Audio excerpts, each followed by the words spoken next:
படத்தில் நடிக்கும்போது ஒத்துழைப்பு கொடுத்தது பெரிய விஷயம் கிடையாது. ஒரு ஆடியோ ஃபங்க்ஷனுக்கு எல்லாருமே நீங்கள் வந்திருந்தது தான் வந்து இந்த ஃபங்க்ஷனோட வெற்றிக்கு மிகப்பெரிய காரணமாக இருந்துச்சு. இது எல்லாத்துக்குமே மிக முக்கியமான காரணமாக இருந்தது தயாரிப்பாளர் அவர்கள் தான். ஏன்னா ஒரு படத்தை பண்ணோம் முடிஞ்சிச்சு, இதை எப்படி ரிலீஸ் பண்ணாலும் அவருக்கு வந்து பெரிய விஷயம் கிடையாது. ஒரு காமெடி படத்துக்கான ஒரு விஷயம் வந்துடும். பட் அது இல்லாமல் அந்த படத்தை நேசித்து நான் வந்து விட்டுட்டு அடுத்த ஸ்கிரிப்டுக்கு போயிட்டேன் நான். பட் வந்து சார் வந்து இந்த படத்துலேயே கிடக்கிறாரு. ப்ரொடியூசர் வந்து எங்கேயுமே போகிறது கிடையாது. என்ன நடக்குதுன்னு சொன்னால் எனக்கே பயமாக இருக்கும். எடிட்டிங்கு, ட்ரைலரு, டீசரு இது எல்லாமே அவங்க தான் பண்ணாங்க. பட் நல்லா பண்ணியிருக்காங்க, நல்ல குவாலிட்டியில் பண்ணியிருக்காங்க. முருகன் இருந்தார் கூட. ஸோ அவர் அந்த ஒரு சினிமாவை நேசிக்கிறவங்க தான் வந்து இதை வந்து பண்ண முடியும். ஸோ அந்த மாதிரி ஒரு நேசிக்கக்கூடிய ஒரு தயாரிப்பாளர் எனக்கு கிடச்சிருக்காரு. அவர் தொடர்ந்து இந்த இண்டஸ்ட்ரியில் இருக்கணும், நிறைய படங்கள் பண்ணணும். படத்தோட ஹீரோ விமல் சார் பற்றி நான் பேசி ஆகணும். ஏன்னா வந்து என்னுடைய தேசிங்க ராஜா படத்தோட வெற்றிக்கு மிக முக்கியமான காரணமாக இருந்தது வந்து விமல்ஜி. இந்த படத்தோட வெற்றிக்கும் அவர் தான் காரணமாக இருப்பார். ஏன் அப்படின்னா இவ்வளோ இந்த படத்தில் வந்த ஆர்டிஸ்டோட அதிகமான இவ்வளோ ஆர்டிஸ்ட்டை வச்சு நான் படம் பண்ணதே கிடையாது. ஸோ ஏன்னா சின்ன சின்ன கேரக்டருக்கு கூட ஒரு காமெடி ஆர்டிஸ்ட்டை போட்டுடலாம் அப்படிங்கிற மாதிரி தான் பண்ணேன். ஏன்னா எங்கேயுமே வந்து காமெடி வந்து இது வந்துடக்கூடாது. ஒரு கேரக்டர் ஆர்டிஸ்ட்டை போட்டு இல்லை புதுசாக போட்டு பண்ணி அந்த காமெடி ஒர்க் அவுட் ஆகிட்டு போயிடுச்சுன்னா என்ன பண்ணுறது அப்படிங்கிற ஒரு சின்ன பயம் இருந்தது. இது பேட்டர்னே வேறு மாதிரி இருக்கும். இந்த ஸ்கிரிப்டோட ஸ்க்ரீன் பிளேயே பேட்டர்னே வேறு மாதிரி இருக்கும். ரொம்ப ஒரு மின்னல் மாதிரி போகக்கூடிய ஒரு ஸ்க்ரீன் பிளேயாக இருந்துச்சு இருந்தது. ஏன்னா இவ்வளோ ஆர்டிஸ்ட்டு ஒரு காமெடி சிரித்து முடிஞ்சு வித்யாசாகர் சொன்னது ரொம்ப கரெக்டான விஷயம். கேப்பே இல்லாமல் காமெடி. ஸோ இவ்வளோ ஃபாஸ்ட்டாக கட்டிங் வந்திருக்கு இந்த படத்தில். வேறு வழி இல்லை, அவ்வளோதான். ஏன்னா வந்து வந்தீங்கன்னா பார்த்தீங்கன்னா சிரிச்சிங்கன்னா ரசிங்கன்னா போயிட்டே இருப்பீங்க. அவ்வளோ ஸ்பீடாக இருக்கும் அந்த படம். அந்த மாதிரி வந்து இதில் காமெடி ஒர்க் அவுட் ஆகிருக்கு. ஸோ எல்லா காமெடி ஆர்டிஸ்ட்டையும் ரவி மரியா, புகழ், சாம்ஸ்ஜி,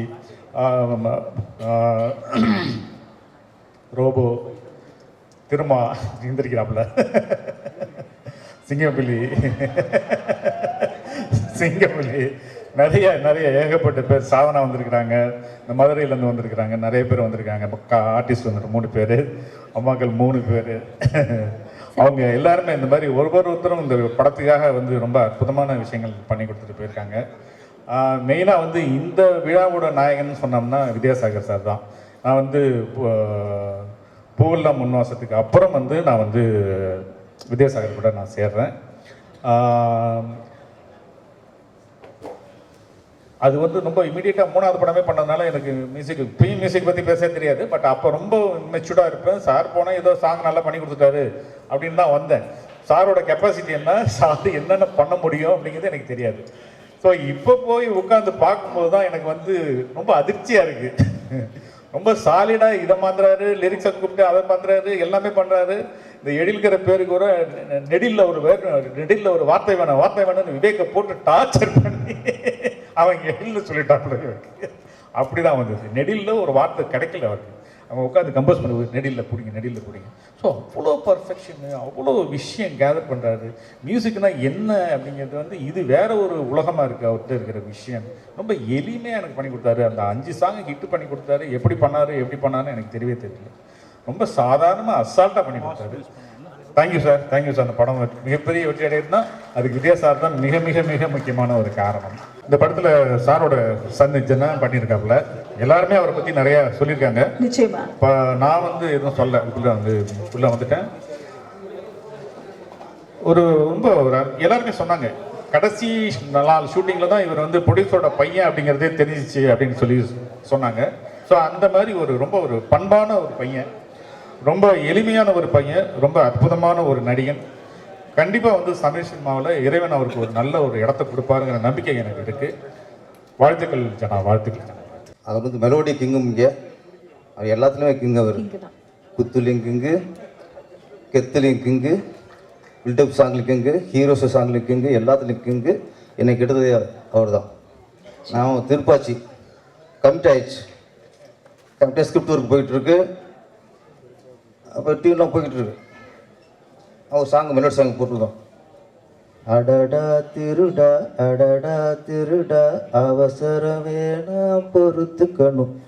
இப்படி அழகான ஒரு மெலோடி போட்டு ஓகே பண்ணியாச்சு. மறுநாள் ஷூட்டிங் போகிறேன். இப்போ கிளி ஷூட்டிங் போய்கிட்டு இருக்கப்போ விஜய் சார் பக்கம் போனேன்.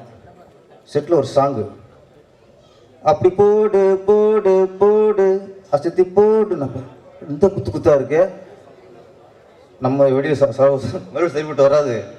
அதை தூக்கி வச்சுட்டு தான் அப்ப பண்ண தப்பில்ல அத்தப்பத்த வெத்தல விளைஞ்சிருக்குடா. என்னை குத்துப்பாட்ட இயக்குனர் ஆக்கினே அவர் தான்.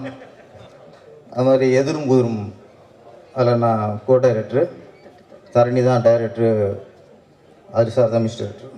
நீங்கள் ட்ரெண்டிங்கில் இருக்குல்ல, தொட்டு தொட்டு பேசும் சுல்தானா, அவரோட சாங் தான் அது. அந்த சாங்கில் ஃபஸ்ட்டு நீங்கள் டீம் போடும்போது சிம்ரன் இல்லை, கரெக்டாக இல்லை. அது நெப்போலியனுக்கும் அவங்கள ஒரு நர்ஸு கூட இருப்பாங்க. அந்த நர்ஸோட பாயிண்ட் ஆஃப்ல சாங்கை கேட்டோம். சூப்பர் சாங்கு, ரொம்ப நல்லா இருக்கு.